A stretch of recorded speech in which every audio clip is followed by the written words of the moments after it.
Support for Financial Grown Up with Bobby Rebell and the following message come from TransferWise, the cheaper way to send money abroad, built by the brains behind Skype. TransferWise takes a machete to the hefty fees that come with sending money abroad. So don't get stung by a bad exchange rate or sneaky fees. Join the 2 million people who are already saving with TransferWise. Test it out for free at transferwise.com/podcast or download the app. It is the wise way to send money. It hurt. It hurt from the money side of it. And I was ashamed. I was embarrassed. I had so many sleepless nights, and I was embarrassed that someone that I had trusted so much, that was a friend, that I was so close to, had done this to me. You're listening to Financial Grown Up with me, certified financial planner Bobby Rebell, author of How to Be a Financial Grown Up. And you know what? Being a grown-up is really hard, especially when it comes to money. But it's okay. We're going to get there together.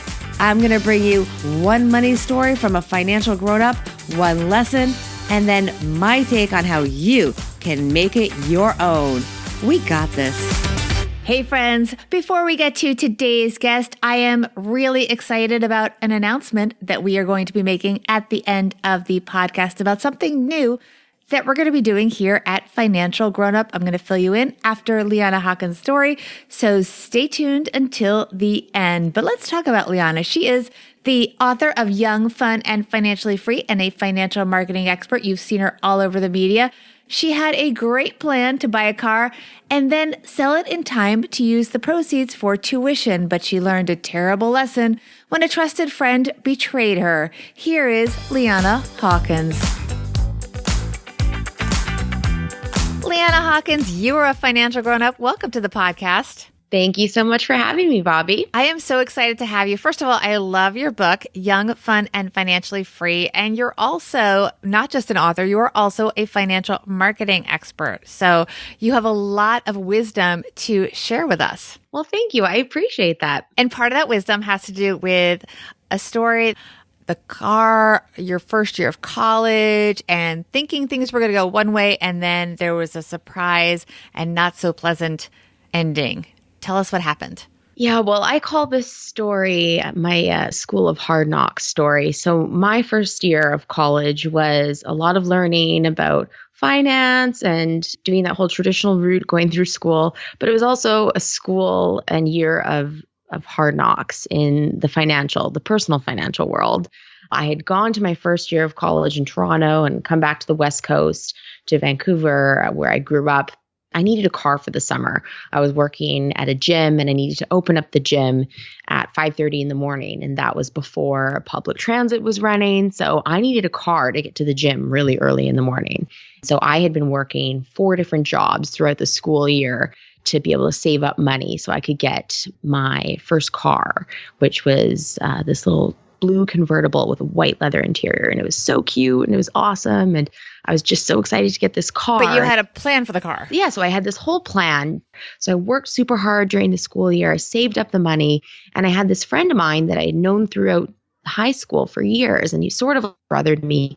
He had said, well, if you save up the money, I'll buy the car for you in cash. And then you can use it throughout the summer while you're working. And at the end of the summer, I'll sell the car for you because I have this car dealership and get the money back for you and give it to you so you can use the money to pay for your school when you go back to Toronto in September when you go back to school again. I said, that sounds like a great plan because I need the money for school expenses. And I thought it would all work out great. Sounded perfect. You were basically renting the car. Yeah, well, effectively, that's what the plan was supposed to be. And all did not go according to plan. And I ended up giving him the keys at the end of the summer after I'd used the car. I thought it was the perfect plan. And, it didn't end up working out that way. This led to a series of events where I had to learn Wait, what happened? What happened? So you hand him back the key and he did not hand you the money is what I'm assuming. Yeah. So I gave him the keys back to the car and he vanished and I never heard from him again. And so after... And the car vanished too. Of course. Right. Yeah. And so it had been about 6 or 7 weeks and tuition was due, expenses were due. Of course, I was renting an apartment The bills were coming in. I was freaking out. And I ended up having to get a line of credit from the bank. I had to ask my dad to co-sign for it. And so, some hard lessons were learned there. My dad was a big believer in not immediately bailing me out, which he could have done, but he wanted me to learn the hard lesson that you don't just give up your assets to people without having a paper trail. And, I had thought this person was a trusted friend of mine. I'd known him for many years. I thought he was someone that I could trust. And you know what? You just don't give your keys and your assets to someone without having a paper trail. Do the paperwork. And do you know, even now, years later, whatever happened to him? Well, this is another story. Was there a backstory? Did he owe people a lot of money? Was he in trouble? Did he have some reason, even if we don't like it, at least something happened why he did this to you? Along the way, probably about 8 months after the fact, he did end up giving me some excuses, lies of excuses, very, very horrible excuses as to why he didn't give me the money. And, apparently things had happened in his family, saying people had passed away that were in his life and family members and whatnot, which I found out years later, they were still alive. It was a total con. This person knew immediately what they were doing. I ended up finding out from the insurance company that the car was transferred to someone else the week that I had given him the keys to the car, gifted to someone else with a value of $0 with the same last name as him. He knew what he was doing right off the bat. It was deliberate. It was deliberate, 100%. So I found that out eventually. And I did run into him actually about 3 years ago or so. So maybe about, 10 years later. That was a showdown. I'll tell you that much. Wow. I won't give you the details, but it wasn't pretty. Well, give us a little detail now that you said that. Well, it didn't get physical. I'm not that kind of girl, but it was ugly, that's for sure. But I never got any of the money back. But it was definitely it was a hard lesson for sure. I think, $10,000 was around the amount that it was. And when you're that young, it takes a lot of time and a lot of hard work to save up that kind of money. And it hurt. It hurt from the money side of it. And I was ashamed. I was embarrassed. I had so many sleepless nights and, I was embarrassed that someone that I had trusted so much, that was a friend that I was so close to, had done this to me, especially when I found out months after the fact that the car had been signed over to someone else. And I knew it was deliberate. So tell me, what is the lesson for our listeners? There's so many ways that people can be taken advantage of or at risk with your money, whether it's with your investment dealings, whether it's cybersecurity, identity theft, financial infidelity in relationships. There's so many ways that people need to be careful with their financial dealings. And that can be within families and friendships as well, as I experienced, and how that all gets intertwined. So there's lots of different things you can do to protect yourself. And I mentioned some of those things in my book, Young, Fun, and Financially Free. There's also things like FINRA's broker check. So whenever you're going to go into a new investment dealing and you're looking at working with a new financial advisor, you should go onto something called broker check, which is a FINRA program. And you can look to see whether that investment advisor has had any, marks on their record and see if there's anything on there that you should be aware of, because you need to be your own best advocate when it comes to your financial dealings. And so the moral of my financial grown-up story is don't ever give away your assets to anyone without having a paper trail, and that you really need to keep really good records of your own transfers, payments, and passwords. And you have to be your own best advocate when it comes to your financial dealings.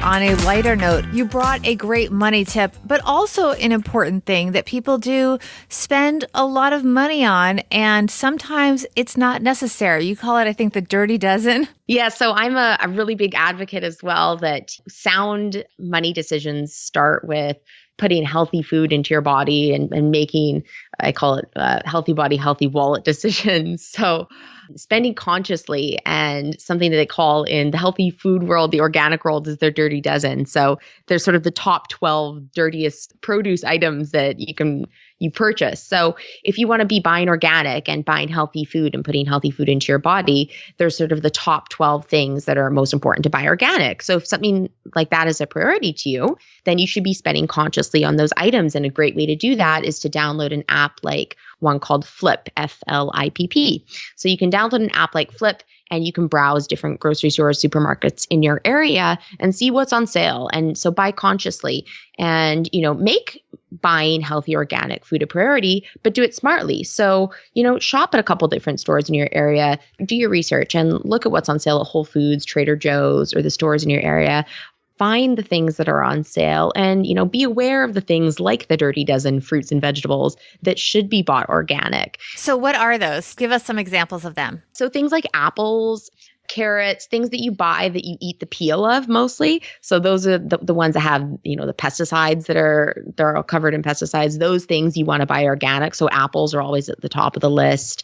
Things like bananas that you take the peel off of, you don't really have to worry about as much. But you'll also notice that bananas in the stores as well, those are pretty cheap to buy organic. So you don't really have to worry about those as much. Anything that you are also cooking that you boil or something like that as well, you don't have to worry about as much because the boiling effect usually kills a lot of the pesticides. But you can find that list anywhere. If you just Google the Dirty Dozen, you'll be able to find that list anywhere. And then, an app like Flip can help you find organic produce or organic meats and natural food items as well. Finding an app like that is really helpful to be able to get organic food on sale. All right, let's talk quickly about your book, Young, Fun, and Financially Free. And thank you so much, by the way. You sent me not one, but 2 copies because we're going to give one away to a listener.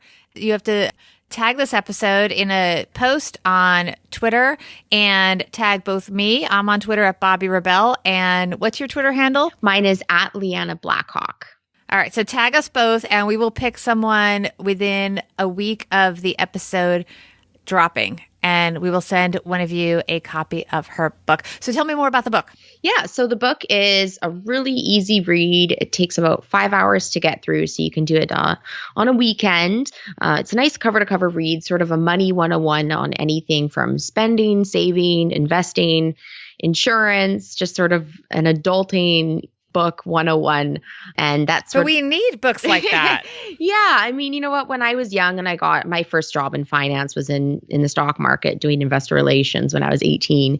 And I was really into this stuff naturally. So I started trading in individual stocks when I was late teen. Wow. Yeah. So I really loved this stuff. But you know what? Even for me, a lot of the books that I picked up, I wanted to be reading them, but even I wasn't getting through them cover to cover. So I wanted to write something that people that even if they weren't interested in this stuff naturally could read it cover to cover, get a few laughs out of it. There's some funny money quotes in it. Yes, there's some very, very fun quotes in there. Yeah, so I just wanted it to be light and, something that people could actually enjoy reading, whether they're interested in this stuff or not. They can enjoy it, and it doesn't have to be something that they struggle to read, whether their parents or their friends are kind of forcing them or asking them to read it or not. It's actually something that's enjoyable read.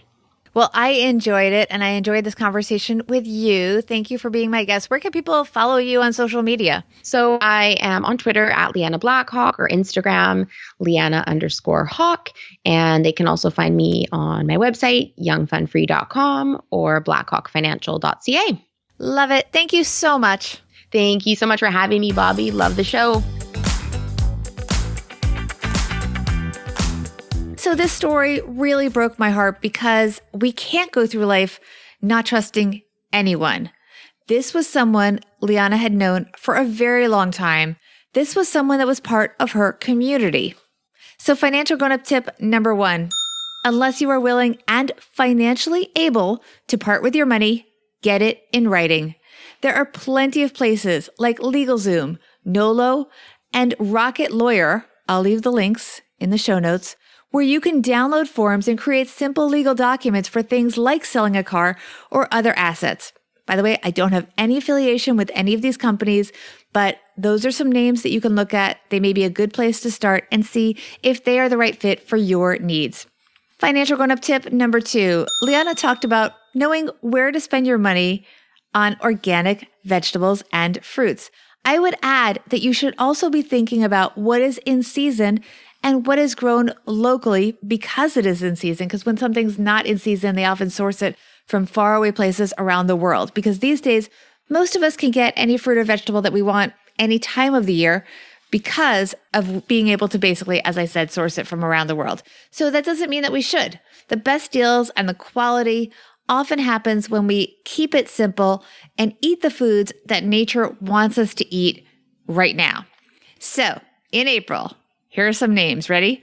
Artichokes, asparagus, broccoli, cauliflower, leeks, lettuce, mushrooms, pineapples, radishes, rhubarb, and spring peas.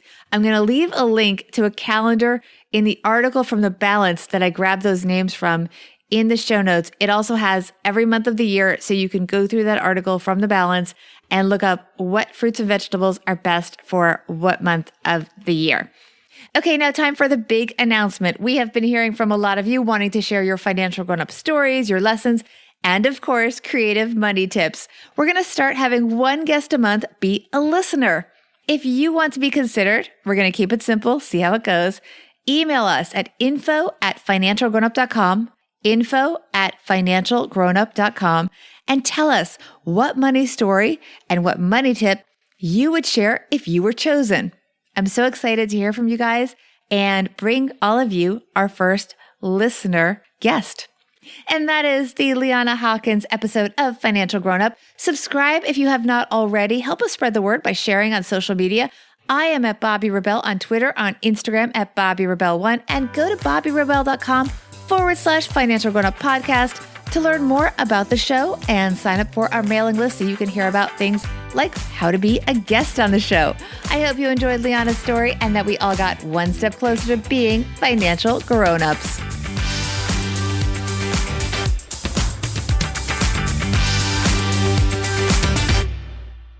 Financial Grown Up with Bobby Rebel is edited and produced by Steve Stewart and is a BRK Media production.